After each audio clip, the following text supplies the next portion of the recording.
Hello.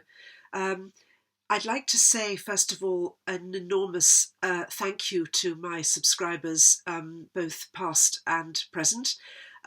It's wonderful to see the numbers going up, and thank you for supporting me in this very important work of putting the message out there. This history of ours belongs to all of us, and we need to reclaim it. Um, this is London and the fall of Troy, and I've got a horrid feeling it's going to be quite a long one. Never mind. Um, Nod off and go and make yourself a cup of coffee in the middle of it or something, but please come back. Most people will have heard of London Stone. Not the London Stone for some reason. Why it has no definite article, I haven't a clue. But for those who haven't heard of it, it's an all too easily overlooked small lump of stone set into the wall of a building at 111 Cannon Street in London.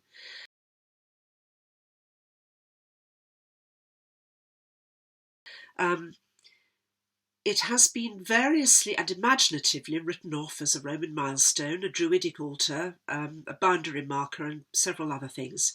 It is of mind-bendingly antique history, and it is in fact the defining monolith of Loegr and of all England today, rather as the I can't pronounce it. The stone on the hill of Tara in Ireland defines Ireland, so the London stone defines Loegr and England.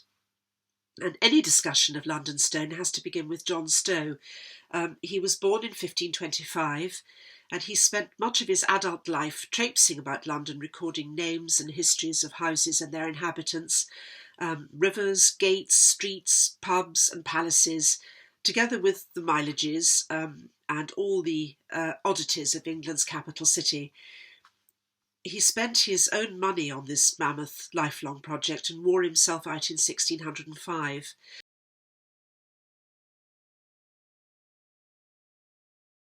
So valuable is his work, however, that it is still used today. He tells us that on the south side of what we call Cannon Street, near unto the channel, which we call Dowgate, is pitched upright a great stone called London Stone.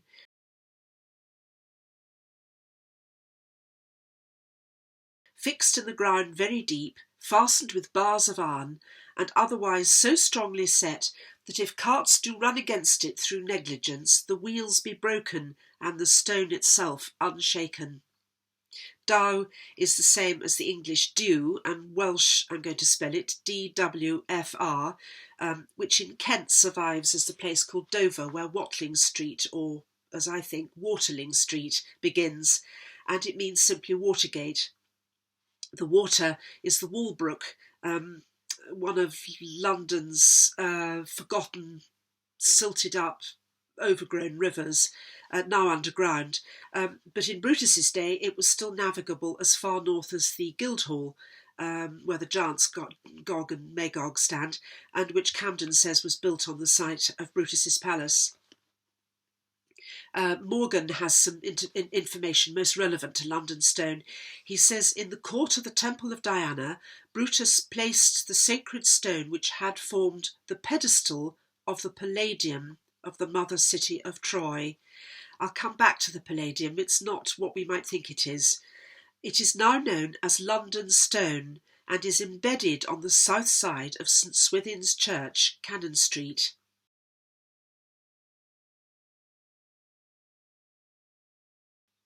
On this stone, Morgan says, which Brutus is said to have retrieved from Troy, he had engraved in archaic Greek, or Coelbren, the verses which he received from the goddess Diana on the island of Lefkada at the beginning of his journey home. These were translated into Latin in the 3rd century by a British prince called Nennius. Now, this is not our historian Nennius, who flourished some 600 years later and wrote Historia Brittonum in about 830. This earlier Nennius was attached, so Morgan says, to the court of the Emperor Claudius Gothicus, who reigned 268 to 270, uncle of Constantius and therefore great-uncle of Constantine. With the exception of the predictions of Balaam recorded by Moses in the Book of Numbers, the prophecy is the oldest in the Gentile world, says Morgan, and is still in course of fulfilment. Well, that remains to be seen. I'm going into this in some depth because we seem to have once again two stories conflated. All hangs on the geology, so stick with it. The dimensions of London stone are not impressive. What remains is only what you might call the capstone, and this measures about 21 inches from side to side by 17 inches tall by 12 inches front to back. And the following pictures show it from the back and from the top.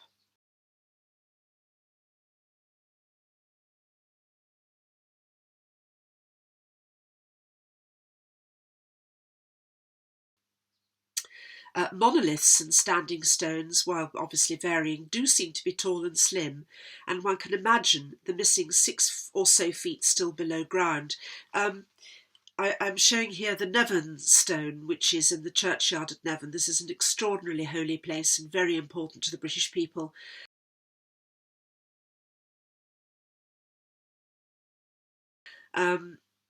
The Pilgrim's Cross is not far from here. If Nevern on the west coast of Wales, do please go and visit it if you can.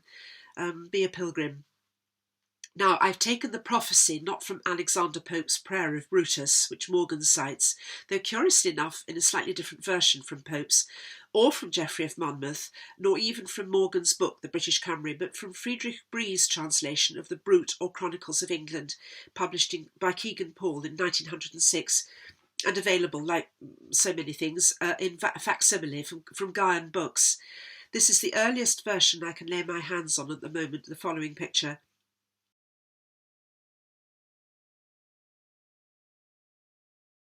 I have modernised the spelling and slightly modernised the syntax or wording, and it reads, Diana, noble goddess, lady that all things hast in might and in thy power, winds, waters, woods, fields, and all things of the world, and all manner of beasts that therein are, to you I make my prayer, that you may counsel me and tell where and in what place I shall have a suitable dwelling for me and for my people. And there I shall make in honour of you a temple well fair and a noble, wherein you shall evermore be honoured. When he had done his prayer, Diana answered in this manner, Brut, quoth she, go even forth by way over the sea into France towards the west. And there you shall find an isle that is called Albion, and that isle is by-compassed all with the sea, and no man may come therein, but it be by ships. And in that land there used to be giants, but it is not so, but all wildness, and that land to you is destined and ordained for you and for your people. Well, I thought, that for the giants, which everybody says existed when Brutus came here. This is not to say they never did exist, but I haven't yet got round to looking into how we square this with the famous story of Corin wrestling with the giant in Cornwall, so I'll leave it aside for a bit and come back to it, not in this video, you'll be pleased to know. Having myself done a good deal of research into the history of this period for the Great Migrations, it's my guess that the wildness spoken of by the goddess is not an uninhabited island of wild beasts, but the lawless, anarchic wildness of civil war brought about by warring factions without the strong hand on the tiller that Brutus was to provide. As High King of the 3 realms of Britain, Cymru, Loegr and Alban. This information comes from Cambria Triumphans. This information about the Civil War comes from Cambria Triumphans by Percy Enderbie, Charles II's court historian. There is an objection. I was going to say monumental, but that's a hideous pun, worthy of the Egyptians. There is an objection to the notion that Brutus brought this stone to Britain from Troy. First of all, he was never at Troy himself. One might theorise that this stone from the pedestal of the Palladium, came with Aeneas to Rome and stayed there until Brutus took it with him to Epirus after routing the Etruscans. But when it's a case, this seems slightly unlikely to me because when it's a case of each man for himself, as it usually is in war, it's a really outstanding captain of men who can muster a dozen or so to carry away a monolith that will neither feed, conceal, nor defend. Brutus at this stage of his career was not an outstanding captain of men. So we need to look slightly deeper into this. What is a Palladium? Well, to paraphrase Wikipedia, the Palladium was a cult image of great antiquity on which the safety of Troy and, later, Rome was said to depend. It was the wooden statue of Pallas Athena stolen from the citadel of Troy and which was later taken to the future site of Rome by Aeneas.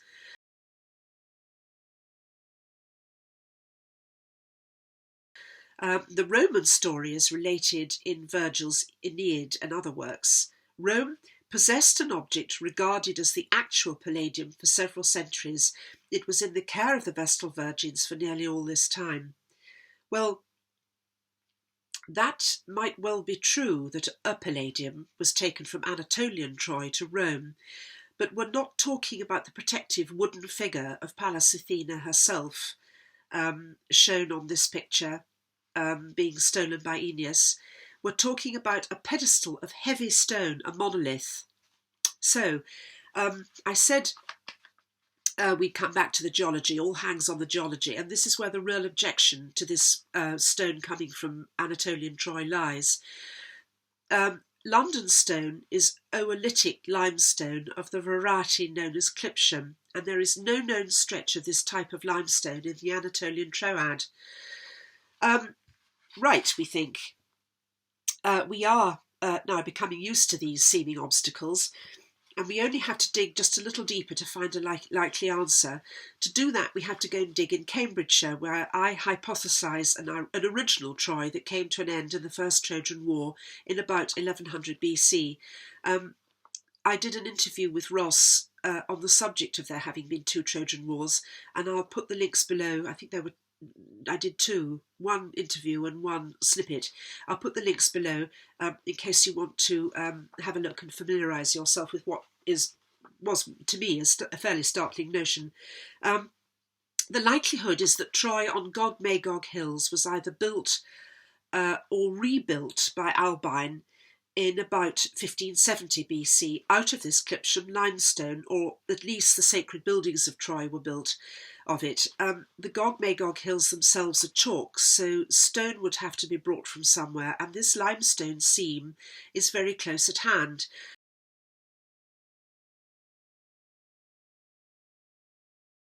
The picture shows the seam in pale yellow marked 10 to 12, and it also gives a very good idea of the extent of the wash before it's silted up.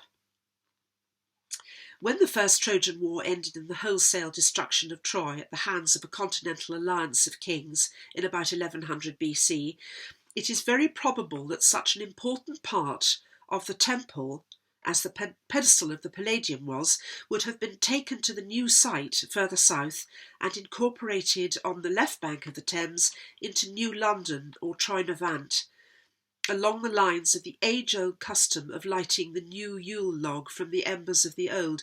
This is a really age-old custom, and I think a very important point. Now, the following cannot really be called proof that London had already existed for 600 years by Brutus's time, but it's a very interesting snippet of information. On the north side of Tor Bay in Dorset, Devon, beg your pardon, where he took 3 weeks in 508 BC to disembark his enormous fleet, there is a natural arch of rock.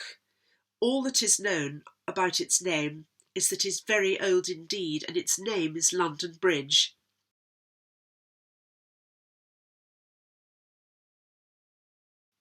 So, a connection, I think. Although there is no archaeological proof that Brutus, although there's no archaeological proof yet, unless there is, and it has, like so much else, been wrongly attributed, we may, I think, cautiously assume that when Brutus arrived in New London, he went straight to the Temple of Diana in the angle formed by the Walbrook and the Thames. Whether he built it, we don't know. We haven't found it exists yet, but it's a hypothesis. And the picture shows this angle.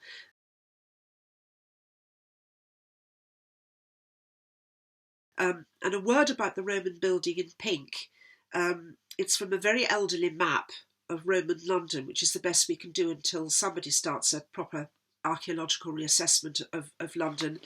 But it is a tactic of an invading force to go straight for the important places of power, which in whether religious or of government. In other words, it is reasonable to assume that the more important the Roman building, the more important the British site that it replaced. Here in the court of the Temple of Diana stood the part of the Palladium brought from Cambridgeshire, which we now know as London stone, and on it Brutus quite literally set his mark.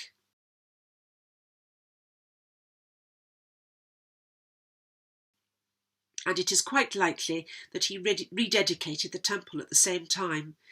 The dimensions alone of a monolith make this more likely than that Brutus should have carted it about the Aegean with him, and there it remains to this day, although not quite on its original site. It would seem from this that the Welsh records from which Morgan compiled the early story of the British in the British Kumry, the Welsh records, aware only that Brutus had brought something of peerless importance to Britain, mixed up the fate of London stone with the Ark of the Covenant. And Wilson and Blackett have written at length about this, and do try and lay hands on their book, The Ark of the Covenant, if you can. Gradually, though, as we continued our decline into forgetfulness of who we were as a nation, and the road level rose, the importance of London stone vanished to the point where it was considered a nuisance. Its head, all that was left above ground, was cut off and moved first of all to a resting place in the wall of St Swithin's Church. When the church was first bombed in the war and then demolished some 20 years later, the head of London stone was incorporated into the wall of the bank that was later Bank of China, I think, that was later built on the site. This means that the body of London stone, a stone from Troy itself on the Gog Magog hills, and engraved in coilbren with the words of Brutus's prayer and the goddess Diana's answer, is still somewhere, not quite in its entirety, under Cannon Street.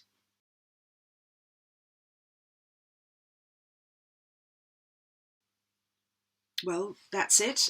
Your comments would be very welcome. I'm learning a tremendous amount from what you add to these videos, so please keep the comments coming, and thank you very much for watching. Goodbye.